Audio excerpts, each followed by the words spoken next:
खुश हो जा रुकैया, तेरी किस्मत जग गई। तेरी शादी शहर के सबसे अमीर इंसान मियां जमील से होने वाली है। प्लीज मुझसे मेरी जिंदगी मत छीनो। मैं अभी सिर्फ 18 साल की हूँ, मेरी पढ़ाई अधूरी है। और मियां जमील तो 68 साल के हैं। भाईजान, अम्मी अब्बू होते तो क्या वो भी यही करते? रुकैया, यह 18 साल की मासूम बच्ची, जिसकी किस्मत में उसके अपने भाई ने एक बूढ़े का नाम लिख दिया था, जो बूढ़ा उसका दादा भी हो सकता था। सबको लगा कि अब रुकैया की जिंदगी खत्म हो गई, मगर उन्हें क्या मालूम था कि अल्लाह की तकदीर के आगे किसी का कुछ नहीं चलता, और जब वो कर्म करता है तो जमीन आसमान एक कर देता है। जब वो सिर्फ 8 साल की थी, तभी उसके अब्बू और अम्मी का एक ट्रक एक्सीडेंट में इंतकाल हो गया था।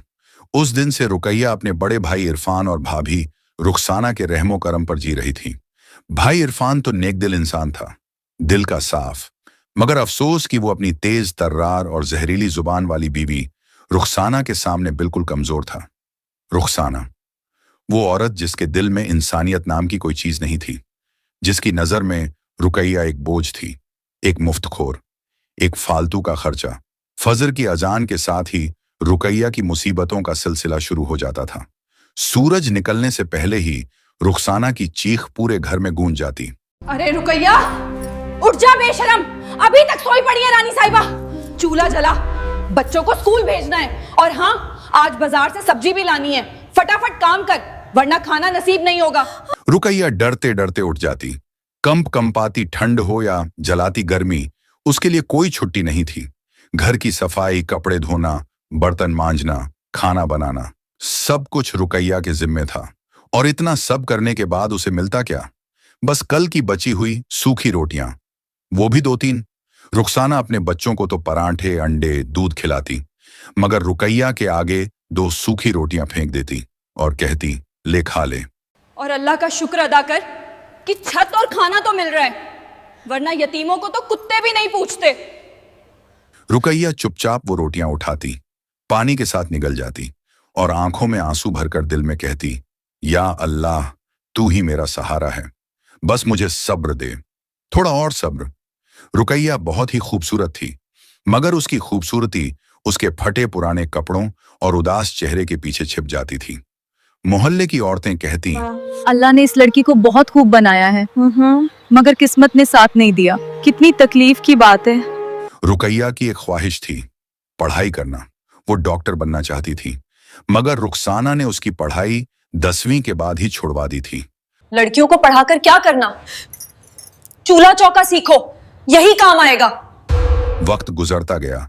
अब मोहल्ले वाले बातें करने लगे, अब बहन की शादी करो, बड़ी हो गई है, नाम खराब होगा। यह बात रुखसाना के कानों में पड़ी। उसे परेशानी होने लगी, मगर रुकैया की खुशी की नहीं, बल्कि जहेज की। अगर इसकी शादी करनी पड़ी तो लाखों रुपये का जहेज देना पड़ेगा।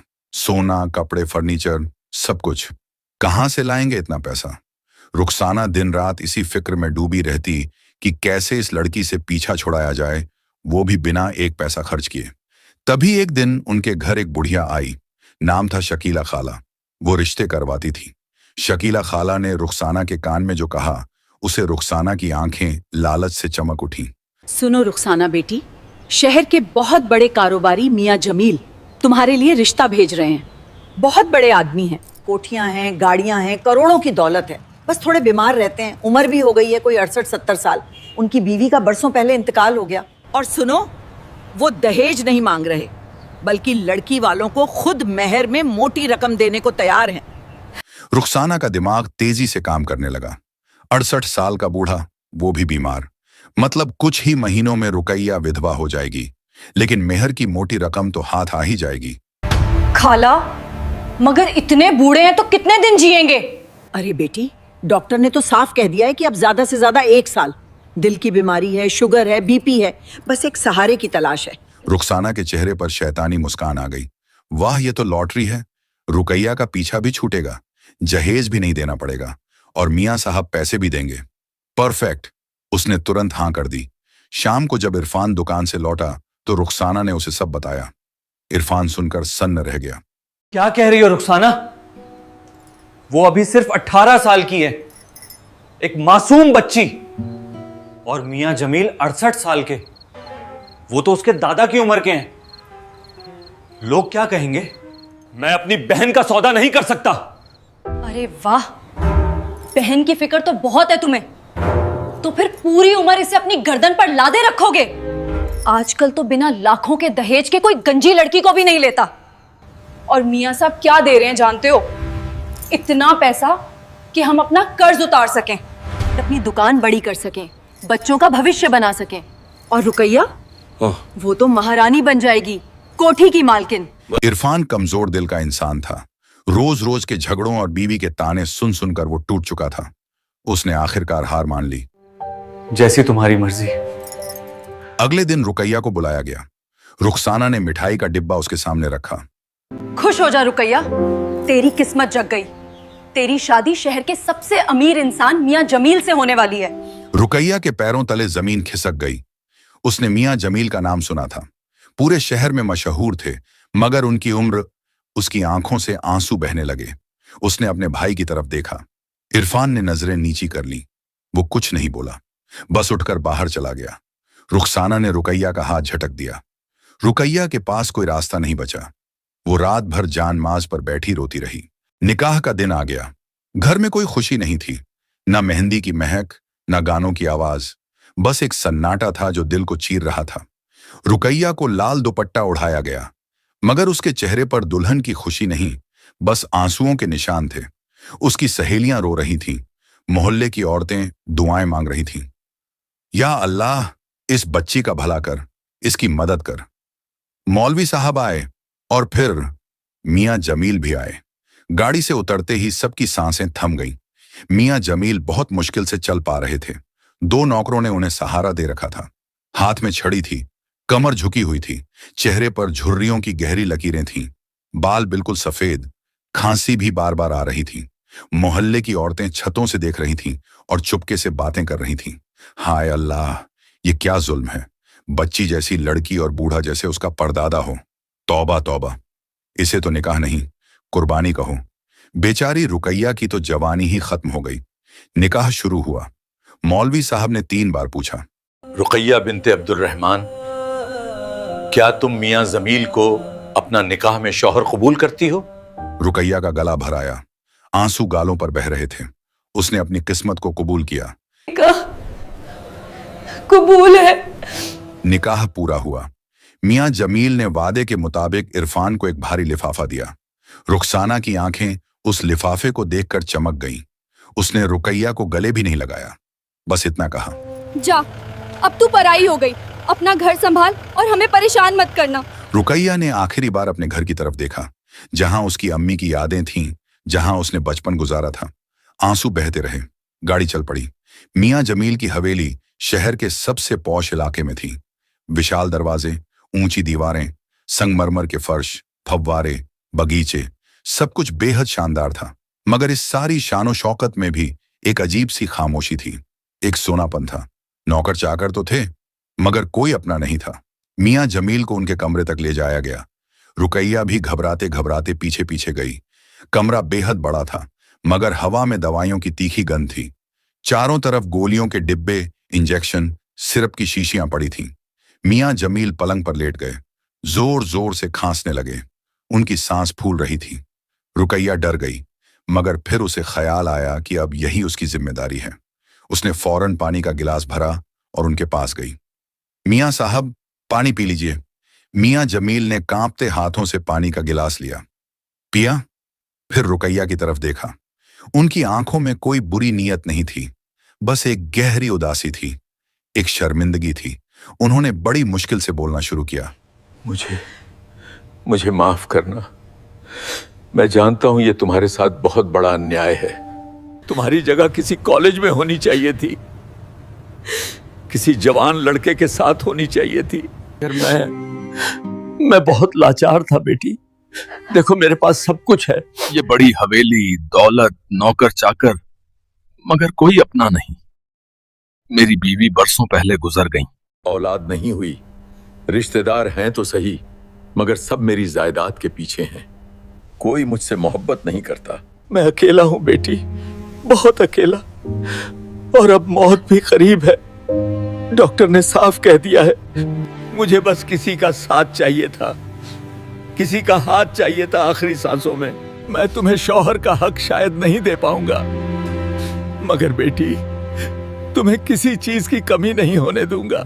और मैंने तुमसे निकाह इसलिए किया ताकि शरीयत के हिसाब से तुम्हें अपनी वारिस बना सकूं। रुकैया का दिल पिघल गया, उसकी आंखों में आंसू आ गए। उसे समझ आ गया कि यह बूढ़ा आदमी भी तो बेसहारा है, अकेला है, डर रहा है। उसने अपना घूंघट ठीक किया और धीरे से कहा, मियाँ साहब, अब आप मेरे सरपरस्त हैं, मेरे शौहर हैं। आपकी खिदमत करना मेरा फर्ज है। आप फिक्र मत कीजिए, मैं आपकी आखिरी सांस तक आपकी देखभाल करूंगी। अल्लाह ने मुझे यहाँ भेजा है तो कोई मकसद होगा। मियां जमील की आंखों में आंसू आ गए। अल्लाह तुम्हें खुश रखे बेटी, तुम फरिश्ता हो, सच्ची फरिश्ता। और उस दिन से रुकैया की एक अलग जिंदगी शुरू हुई। वो सुबह तड़के उठती, फजर की नमाज पढ़ती, फिर मियां साहब के लिए हल्की चाय बनाती, उन्हें उठाती, वजू करवाती, उनकी मदद से नमाज पढ़वाती, फिर उनको नहलाती, कपड़े पहनाती, समय पर दवाई देती। मियां साहब को चलने में बहुत तकलीफ थी। रुकैया उनका सहारा बनती। जब वो बगीचे में जाना चाहते, रुकैया उन्हें संभाल कर ले जाती। खाना भी रुकैया अपने हाथों से बनाती, बिल्कुल नरम, ऐसा जो मियां साहब आसानी से खा सकें। रात को जब मियां साहब को खांसी आती और नींद नहीं आती तो रुकैया उनके सिरहाने बैठ जाती, उनके पैर दबाती, कुरान की आयतें पढ़ती, दम करती। हवेली के नौकर हैरान थे। उन्होंने मियां साहब के रिश्तेदारों को देखा था, कैसे वो सिर्फ पैसे की बातें करते थे, कभी हालचाल नहीं पूछते थे। मगर यह 18 साल की लड़की जो इस हवेली की मालकिन बन सकती थी, वो एक सेविका से भी ज्यादा मेहनत कर रही थी। और सबसे बड़ी बात, उसने कभी कुछ नहीं मांगा, ना नए कपड़े, ना गहने, ना कोई तोहफा। एक दिन हवेली का बूढ़ा माली रहीम चाचा ने रुकैया से कहा, बेटी तू सच में फरिश्ता है। मैंने अपनी जिंदगी में ऐसी लड़की नहीं देखी। तुझे तो सोने के गहने पहनने चाहिए। रहीम चाचा, ये सब तो दुनिया की चीजें हैं। मियाँ साहब ने मुझे इज्जत दी, छत दी। धीरे धीरे रुकैया की सेवा और दुआओं से मियां साहब की तबीयत में थोड़ा सुधार आने लगा। उनके चेहरे पर थोड़ी रौनक आई। वो अक्सर कहते, रुकैया बेटी, तुमने मेरी जिंदगी में रोशनी भर दी। तुम मेरे लिए बेटी हो, मेरी नेक बेटी। उधर रुखसाना को जब पता चला कि मियां साहब अभी मरे नहीं हैं और रुकैया वहां आराम से रह रही हैं, तो उसकी जलन शुरू हो गई। वो दिन रात सोचती रहती, अरे वाह, बुढ़ा अभी तक जिंदा है और रुकैया तो वहां महारानी बनी बैठी होगी, हीरे के गहने पहनती होगी, महंगी साड़ियां, नौकर चाकर उसके इशारों पर चलते होंगे, और हम यहां। एक दिन रुखसाना ने इरफान से कहा, जी चलो एक बार हवेली देखाते हैं, रुकैया से मिल लेते हैं। और मियाँ साहब से भी तो मिलना चाहिए। इरफान को भी अपनी बहन से मिलने का मन था। वो दोनों एक दिन हवेली पहुंचे। जब उन्होंने वो विशाल दरवाजे देखे, संगमरमर के फर्श देखे, फव्वारे देखे, तो रुखसाना की आंखों में लालच की चमक आ गई। वाह, कितनी शानदार हवेली है। मैं तो कह रही थी रुकैया की किस्मत खुल गई। अंदर जाकर जो मंजर उन्होंने देखा, उससे वो दोनों हैरान रह गए। रुकैया साधारण से सूती कपड़ों में थी, ना कोई गहना, ना कोई मेकअप, बाल भी साधारण से बंधे हुए, और वो मियां साहब के पैर दबा रही थी। उसका चेहरा थका हुआ लग रहा था। रुखसाना के मुंह से निकल गया, अरे रुकैया, ये क्या हाल है तेरा? हमने तो सोचा था तू यहाँ रानी बनी बैठी होगी। में लदी होगी, मगर तू तो यहाँ भी नौकरानी बनकर बैठी है। अपना तो कुछ ख्याल नहीं। मियाँ साहब, आप इसे कुछ नहीं देते क्या? भाभी जान, ये मेरा घर है और ये मेरे शौहर हैं। इनकी सेवा करना मेरी जन्नत है। मुझे गहनों कपड़ों से क्या लेना देना। मियां जमील ने रुखसाना की बात सुन ली। उन्हें बहुत बुरा लगा। उन्होंने भांप लिया कि यह औरत कितनी लालची और बेरहम है। इरफान बेटे, तुमने अपनी बहन को मुझ जैसे बूढ़े के हवाले कर दिया, मगर अल्लाह की कसम, इस बच्ची ने मेरी ऐसी सेवा की है कि मैं उसका कर्जदार हूं। ये मेरी बेटी है, मेरी सच्ची बेटी। रुखसाना ने तुरंत लहजा बदला। अरे मियाँ साहब, हमने तो रुकैया को बहुत प्यार से पाला है, अब वो आपके घर की बहू है। हमें तो बस यही दुआ है कि वो हमेशा खुश रहे। मियाँ साहब चुप रहे। वो सब समझ गए थे। थोड़ी देर बाद रुखसाना और इरफान चले गए। समय बीतता गया, महीने साल में बदल गए। डॉक्टर ने 1 साल कहा था, मगर रुकैया की मोहब्बत, सेवा और दुआओं ने मियाँ साहब को पूरे 2 साल और दे दिए। इन 2 सालों में मियाँ साहब और रुकैया के बीच एक अनोखा रिश्ता बन गया था। यह निकाह का रिश्ता नहीं था, ये एक बाप और बेटी का रिश्ता था, एक बुजुर्ग और उसकी परवरिश करने वाली संतान का। मियाँ साहब अक्सर कहते, रुकैया बेटी, काश तुम सच में मेरी बेटी होती, मेरी जिंदगी धन्य हो जाती। अल्लाह ने तुझे मेरी आखिरी सांसों में भेजा, तूने मेरे अकेलेपन को दूर किया। रुकैया की आंखों में आंसू आ जाते। मियाँ साहब, आपने मुझे इज्जत दी, सहारा दिया, मोहब्बत दी, मैं आपकी शुक्रगुजार हूँ। मियाँ साहब चुपचाप अपने काम करवाने लगे। उन्होंने अपने वकील अदनान साहब को बुलाया, अपनी वसीयत तैयार करवाई। रुकैया को इस बारे में कुछ नहीं पता था। एक रात अचानक मियाँ साहब की तबीयत बहुत ज्यादा बिगड़ गई। उन्हें सांस लेने में तकलीफ होने लगी, सीने में तेज दर्द उठा, उनका चेहरा नीला पड़ने लगा। रुकैया घबरा गई। उसने तुरंत डॉक्टर को फोन किया, नौकरों को बुलाया। डॉक्टर आया, उसने चेक किया और गहरी सांस लेते हुए सिर हिलाया। तैयार हो जाइए, अब बस कुछ ही घंटों की बात है। रुकैया का दिल धक से रह गया, उसकी आंखों से आंसू बहने लगे। वो मियाँ साहब के पास दौड़ी, उनका हाथ पकड़कर बैठ गई। मियाँ साहब ने बड़ी मुश्किल से आंखें खोली। उन्होंने रुकैया का हाथ अपने कमजोर हाथ में लिया। रुकैया बेटी, मेरा वक्त आ गया। मैं जा रहा हूँ। मैंने तुझे कोई खुशी नहीं दी। बस सेवा करवाई, तेरी पढ़ाई छूट गई। मैंने तुझे अपनी बेटी माना है। तू मेरी जान है, मेरी बेटी। आप ठीक हो जाएंगे, मैं दुआ करूंगी, बहुत दुआ करूंगी। नहीं बेटी, अब मेरा सफर खत्म हो रहा है, मगर सुन, सब तेरे नाम कर दिया है, ये हवेली, सब कुछ अब तेरा है। तू और एक वादा कर मुझसे, तू अपनी पढ़ाई पूरी करना, डॉक्टर बनना, अपने सपने पूरे करना, मेरी खातिर। प्रॉमिस मियाँ साहब, प्रॉमिस। ला इलाहा इल्लल्लाह। और फिर उनकी सांसें थम गईं, हाथ नीचे गिर गया। मियाँ साहब, मियाँ साहब। पूरी हवेली में कोहराम मच गया। नौकर चाकर दौड़े आए, सब रो रहे थे।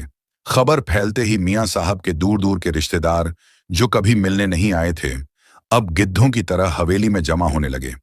हर किसी की निगाह जायदाद पर थी। भतीजा शाहिद, भांजा वसीम, चचेरे ममेरे सब आ गए और रुखसाना इरफान भी दौड़े आए। रुखसाना के चेहरे पर एक छिपी हुई खुशी थी, जिसे वो झूठे आंसुओं के पीछे छिपा रही थी। चलो, अब तो बूढ़ा मर गया, अब देखते हैं कितना माल मिलता है। रुकैया से तो मिलेगा ही कुछ ना कुछ। जनाजे का इंतजाम हुआ, कब्रिस्तान में दफनाया गया। शहर भर के लोग आए। मियाँ साहब बहुत इज्जतदार शख्स थे। 3 दिन बाद वकील अदनान साहब हवेली आए। उन्होंने सभी रिश्तेदारों को बड़े हॉल में बुलाया। वहां शाहिद, वसीम और दूसरे रिश्तेदार बैठे थे, रुखसाना और इरफान भी। सबकी निगाहें वकील की फाइल पर टिकी थीं। शाहिद बोला, वकील साहब, जल्दी पढ़िए वसीयत, हम सब बहुत इंतजार कर रहे हैं। आखिर हम मियाँ साहब के असली खानदान वाले हैं। रुखसाना मन में सोच रही थी, रुकैया बीबी थी, जरूर कुछ ना कुछ उसके नाम होगा, और वो तो अभी बच्ची है, हम उससे मना लेंगे। वकील अदनान साहब ने अपना चश्मा ठीक किया, गला साफ किया और गंभीर आवाज में बोलना शुरू किया। मरहूम मियां जमील साहब ने अपनी पूरी होश में यह वसीयत लिखी है, यह कानूनी तौर पर रजिस्टर्ड है, वीडियो रिकॉर्डिंग भी मौजूद है, इसमें कोई बदलाव नहीं किया जा सकता। सब चुप थे, सबकी सांसें अटकी हुई थीं। वकील साहब ने वसीयत पढ़नी शुरू की। मैं मियां जमील, मैं अपनी पूरी होशो हवास में ये वसीयत लिख रहा हूं। मैंने अपनी जिंदगी में बहुत दौलत कमाई है, बड़ी बड़ी हवेलियां बनाई, कारोबार किया, मगर सच्ची खुशी मुझे आखिरी 2 सालों में मिली। मेरे तमाम रिश्तेदार जो आज यहां बैठे हैं, मैं जानता हूं आप मेरी लाश पर नहीं, मेरे माल पर आए हैं। जब मैं मरीज था, तड़प रहा था, अकेला था, तब आप में से किसी ने मेरा हाल नहीं पूछा, किसी ने मुझे एक गिलास पानी भी नहीं पिलाया। आप सब बस मेरी मौत का इंतजार कर रहे थे। इसलिए मैं अपने खानदान के किसी भी शख्स को अपनी दौलत से एक पैसा भी नहीं दे रहा हूं। हॉल में सन्नाटा छा गया। शाहिद का मुंह खुला का खुला रह गया। वसीम की आंखें फटी रह गईं। रुखसाना की धड़कनें तेज हो गईं। वकील साहब ने आगे पढ़ा।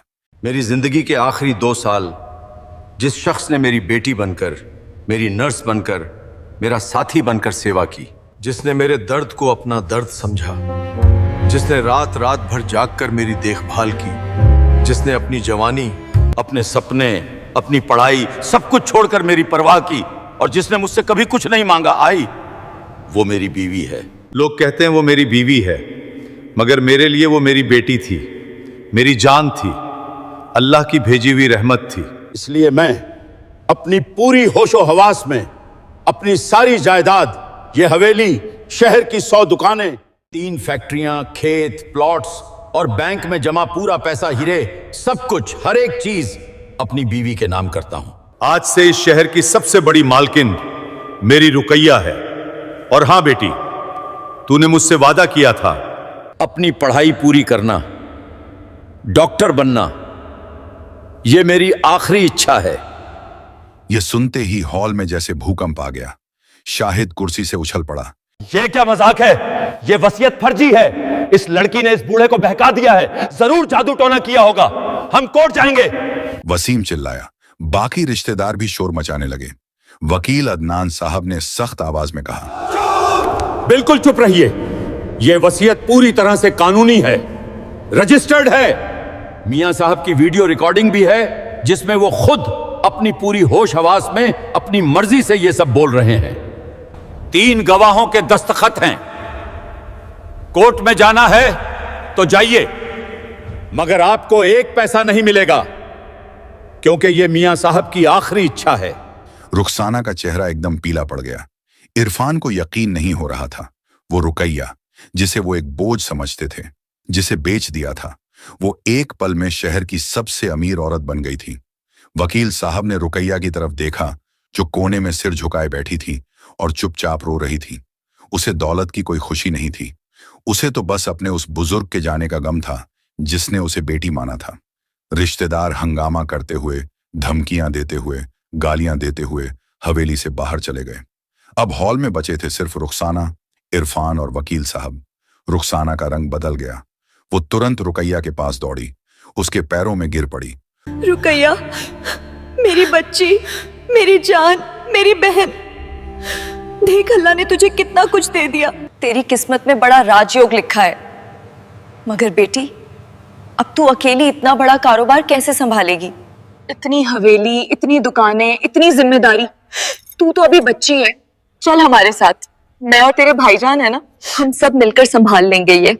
हम सब एक परिवार की तरह रहेंगे ये। मैं तुझे अपनी बेटी की तरह रखूंगी। इरफान भी आगे बढ़ा। उसने हाथ जोड़ ली। रुकैया, मुझसे बहुत बड़ी गलती हुई। मैंने तुझे तेरी मर्जी के बिना ब्याह दिया, मगर देख, अल्लाह ने सब ठीक कर दिया। अब तू माफ कर दे। मैं तेरा भाई हूं, तेरा अपना। रुकैया ने धीरे धीरे अपने पैर पीछे खींचे।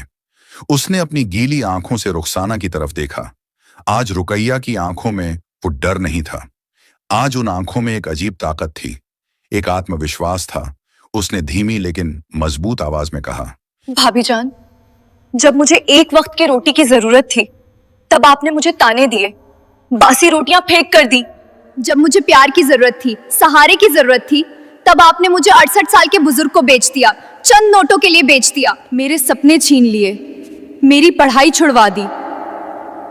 आपने तो मुझे आग में धकेला था। मगर ये तो मेरा अल्लाह था, जिसने उस आग को मेरे लिए फूलों का बगीचा बना दिया, जिसने मेरी किस्मत लिख दी। रुखसाना की आंखों से आंसू बहने लगे, मगर ये झूठे आंसू थे। रुकैया बेटी, माफ कर दे, गलती हो गई, मुझसे बहुत बड़ी भूल हो गई, अल्लाह के वास्ते माफ कर दे। रुकैया ने इरफान की तरफ देखा। इरफान शर्म से सिर झुकाए खड़ा था। खून का रिश्ता भाईजान, वो खून का रिश्ता उसी दिन खत्म हो गया था जिस दिन आपने अपनी 18 साल की मासूम बहन को बेच दिया था। जिस दिन आपने मेरे आंसू देखे और फिर भी अपना मुंह फेर लिया। इरफान का सिर और नीचे झुक गया। उसके दिल में पछतावा था, मगर अब बहुत देर हो चुकी थी। रुकैया ने आगे कहा, मुझे आपकी मदद की जरूरत नहीं है। मियाँ साहब ने मेरे लिए सब कुछ ठीक ठाक छोड़ दिया है। वकील साहब हैं, मैनेजर हैं, जो सब संभाल लेंगे। और सबसे बड़ी बात, मुझ पर अल्लाह का हाथ है, वो मेरा रखवाला है। और हाँ, मियाँ साहब ने मुझसे वादा करवाया है कि मैं अपनी पढ़ाई पूरी करूंगी, डॉक्टर बनूंगी। मैं उनका वादा पूरा करूंगी। रुखसाना ने एक आखिरी कोशिश की। प्लीज, तू इतनी सख्त मत बन। हमने गलती की, मगर हम तेरे रिश्तेदार हैं। भाभी जान, मैं आपसे बदला नहीं ले रही, मैं सिर्फ अपनी हिफाजत कर रही हूँ। मुझे पता है, अगर मैंने आपको दोबारा अपनी जिंदगी में जगह दी तो आप फिर से मुझे तबाह कर देंगे। इसलिए बेहतर यही है कि हम अलग अलग रहें। आप लोग जा सकते हैं, प्लीज। यह कहकर रुकैया अपने कमरे की तरफ चल दी। पीछे मुड़कर भी नहीं देखा। रुखसाना वहीं बैठी रोती रही। इरफान ने उसे उठाया। दोनों सिर पीटते हुए, शर्मिंदा होकर, पछताते हुए हवेली से बाहर निकले। बाहर मोहल्ले की औरतें खड़ी थीं। देखा, अल्लाह की लाठी में आवाज नहीं होती, मगर जब वार करती है तो सीधा दिल पर करती है। बिल्कुल सही। जो दूसरों के लिए गड्ढा खोदता है वो खुद उसी में गिरता है। इद्दत खत्म होने के बाद रुकैया ने अपनी नई जिंदगी शुरू की, मगर वो कोई आम अमीर औरत नहीं बनी। उसने हाजी साहब की दौलत को अपनी ऐशो आराम के लिए नहीं, बल्कि अल्लाह के रास्ते में खर्च करने का फैसला किया। सबसे पहले उसने मियाँ जमील साहब के नाम पर एक बड़ा अस्पताल खोला, जहां गरीबों का इलाज बिल्कुल मुफ्त होता था। बेहतरीन डॉक्टर रखे गए, अच्छी दवाइयां दी जाती थीं।